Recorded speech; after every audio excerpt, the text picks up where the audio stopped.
Hey there YouTube, Wrestling Optimus here, back with another action figure review. It's Wednesday, the best night of the wrestling week, which means it's time for AEW Dynamite on TNT. Hopefully our boys down in Jacksonville can wash the awful taste of Raw out of my mouth. Thankfully they tend to deliver. As always, if you're new here, make sure to like the video and subscribe to the channel for more pro wrestling and action figure content. We're headed into Daly's place, so for a review and some fantasy booking, let's take it over to the action figures. Dynamite opens with Taz conveniently on commentary for the much-anticipated match between Absolute Ricky Starks and Darby Allin. Ricky comes out carrying a body bag with Darby's face airbrushed on it. Then, we see a black and white video with a man saying it'll take more than thumbtacks and body bags to bury Darby Allin. He comes out sans skateboard, and they launch right into an incredibly aggressive match, showcasing the heat this feud has built up over the past few weeks. Commentary, minus Taz, puts over Darby's wrestling acumen in spite of his usual car crash style. He's able to maintain control in the early going, thanks to Ricky's overconfidence. Predictably, the other member of Team Taz, Brian Cage, comes out, but just as he's about to enter the ring, Big Will Hobbs runs him down. The monsters brawl into the tunnel. Somewhere along the line, Starks hurts his back. They get into an epic slapping contest before Darby hits a stunner. When he goes for a crossbody off the second rope, he gets speared for a near fall. Then, Starks attempts a Super Rochambeau, but Darby counters into a coffin drop right on Ricky's injured back. Darby Allin picks up a well-deserved victory. I had the same instant connection with Darby Allin that I did when I first saw Sami Zayn and Finn Balor. There's just something about him that's so cool. I cannot wait for AEW to come out with his unrivaled figure. In the meantime, I'm trying to find a good body to put this Heidenreich head on. The new look Cody comes out to crowd chants of welcome back. Dasha asks how he's feeling. He alludes to the tradition of always wrestling hurt, but never injured, and asks, what if the injury isn't to the body, it's to the spirit? His was broken when he lost his TNT title in 3 minutes. He sat in shame until he got a call from Hollywood and suddenly found himself sitting next to an actress, a rapper, and a Grammy Award winner. Yet the whole time, he was asking himself, who am I, other than the guy who lost in 3 minutes? Before, like a lot of other wrestlers, he thought of himself as the ace of the company. Now he realizes only a champion can claim that title, and that's not him anymore. Dasha asks if Cody accepts Mr. Brody Lee's challenge for a dog collar match. He says the optics of participating in a match that bloody and violent as the executive vice president of this company would be really bad. So his answer is no. With that, he walks out. He stops on the stage, however, and slowly turns around. Coming back to the ring, he clarifies what he meant. His answer is no, as in, no regrets, no looking back. Next week, dog collar match for the TNT title, Cody accepts. Mr. Brody Lee rushes the ring. Cody has to be pulled off by wrestlers from ringside while the rest of Dark Order run out to restrain their exalted one. They manage to get him to the outside where Brandy Rhodes comes out of nowhere and lays them all out with a flipping senton. Anna Jay sneaks up from behind and the two women go at it. In the chaos, Nyla Rose attacks Kylan King for reasons. Then, just when you thought Mr. Brody Lee had left, he barrels back out and dives on Cody. It was complete pandemonium for a solid 10 minutes, and I loved it.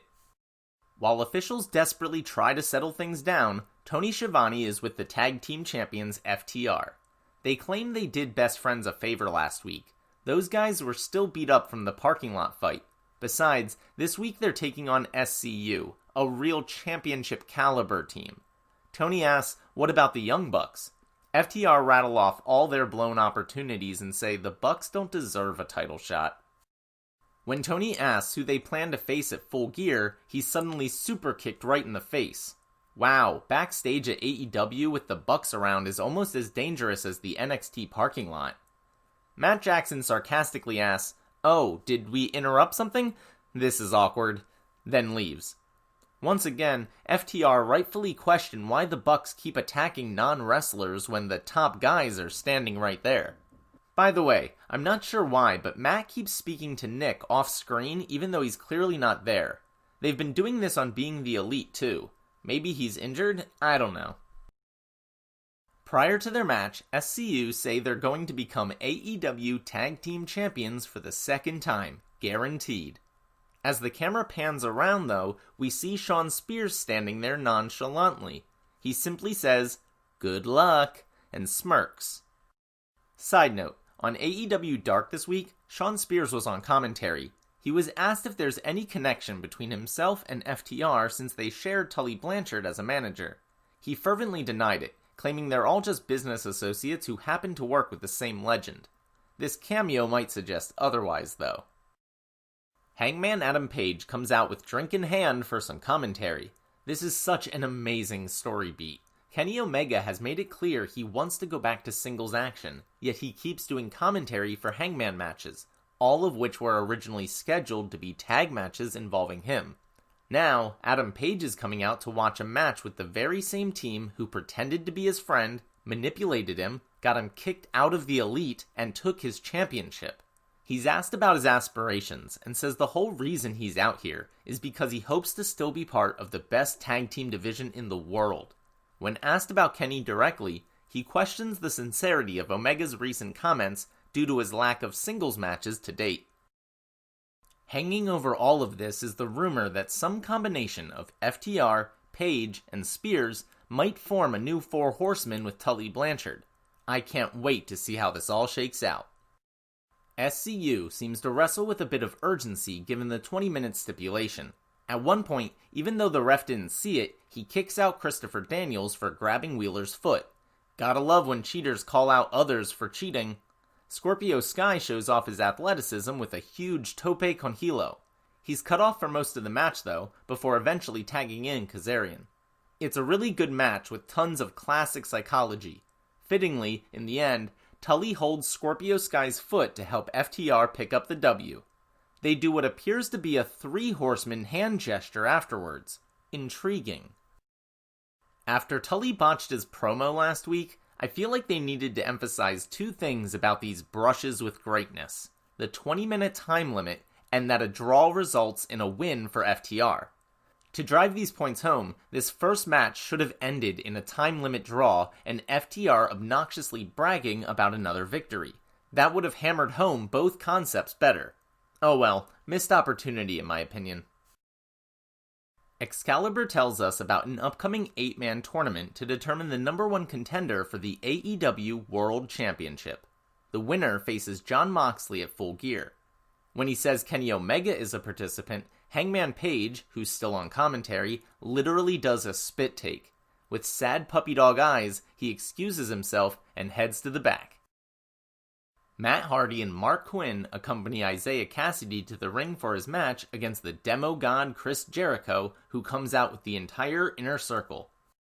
Cassidy starts out fast with a flurry of offense and technical wrestling. They spill to the outside. Jericho goes over the barricade and gets in a fight with Luther. The inner circle rushes over, but Isaiah takes them out with a corkscrew plancha, which he lands a little bit short. However, he jumps right back up and hits Jericho with a senton bomb, so I guess he's okay. His sweet moves continue with a stun dog millionaire from the ring apron and another stunner off the second rope, but it's one high-risk move too many as Cassidy catches a Judas effect while attempting a springboard.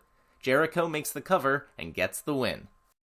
The inner circle jump Isaiah Cassidy afterwards. Ortiz beats on him until Mark Quinn makes the save and Matt Hardy backs everyone else off with a chair. Meanwhile, Jericho and Jake Hager attack Luther and Serpentico, likely setting up a side feud down the line. Hey, they gotta get those easy tag team wins somewhere. Miro and Kip Sabian discuss the bachelor party, which Kip says needs to be epic. Miro promises Rumspringa. There's a montage of Miro making phone calls and planning while Kip plays video games and goes axe throwing. Then, as Miro's playing Pac-Man at what appears to be Dave & Buster's, in walks Billy fucking Mitchell, the world record holder for highest score in Pac-Man among other video game honors. He says if Miro wants to go Rumspringa crazy, he's got some friends. FTR interrupts an interview with Best Friends and condescendingly explains that they're main eventers, while Best Friends will never be more than a mid-card comedy act, and that's okay. But when they flinch at Trent and Chuck's fake punches, Orange Cassidy calls them weenies. During the picture-in-picture, best friends help Orange get loose by doing some hysterical sloth-style shadowboxing. He takes on Preston Vance, aka 10, who's joined by the rest of Dark Order. They spend the entire match mocking best friends and Orange Cassidy. At the start, Vance removes Cassidy's sunglasses and gives them to John Silver, who dances around. After stunning him with a stalling suplex, Vance places Orange's hands in his own pockets and gives him a thumbs up. Then, Silver and Angels kind of give the people what they want, sandwiching 10 with a big hug right in front of best friends. The freshly squeezed one has had enough. He delivers the orange punch and a beach break driver to get his 7th win in his last 8 matches. Impressive. MJF enters Chris Jericho's locker room with Wardlow and a present. It's official Inner Circle jackets for everyone, except Sammy. MJF acts embarrassed about the mistake. Jericho says Max never got back to him with an answer to the question, "Do you want to join the Inner Circle?" MJF responds that's because Chris has never answered his question, "Do you want me to join the Inner Circle?" It's the old duck season, wabbit season bit. Jake Hager and Wardlow back up their respective bosses. Jericho tells Max that they appreciate the jackets, and once again, the two exchange compliments. Once they're gone, Sammy starts to say, "What a loser," but Jericho responds, "Perhaps he's not." Dr. Britt Baker takes on AEW Dark stalwart Red Velvet in women's action. Velvet gets in a little bit of offense, but it's essentially a squash match. Afterwards, the Doctor puts her in a lockjaw submission with some help from Rebel. This is not how you fix your abysmal women's division.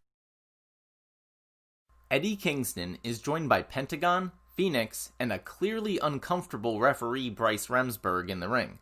Last week against Moxley, he was put in the Bulldog choke, but he never tapped out, so now he gets to pick Moxley's opponent for tonight. But first, he needs to address Remsburg. They go way back, so he asks why he called the match when Kingston never quit. Bryce says yes, personally they're friends, but professionally, in situations where a wrestler is unresponsive during a match, his job is to protect guys like Eddie from themselves. That answer isn't good enough.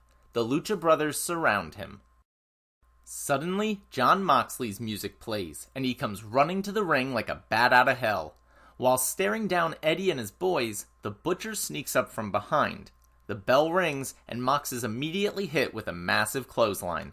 The Butcher dominates through a commercial break, targeting Moxley's leg with big kicks and single-leg crabs. Mox battles back with a pile driver and eventually locks in the Bulldog choke for the tap-out victory. He retains his AEW World Championship and will defend against Lance Archer in 2 weeks. Eddie Kingston throws a temper tantrum at ringside.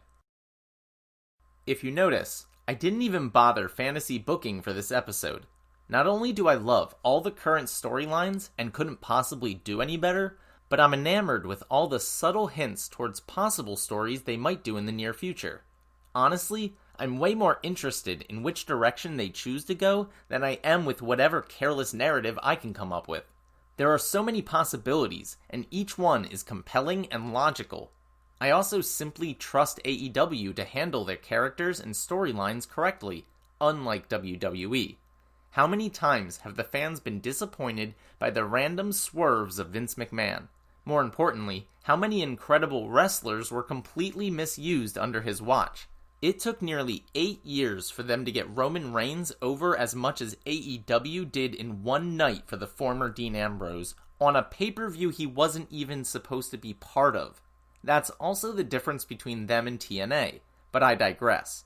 Once again, this was a great episode, and I cannot wait to see where everything goes.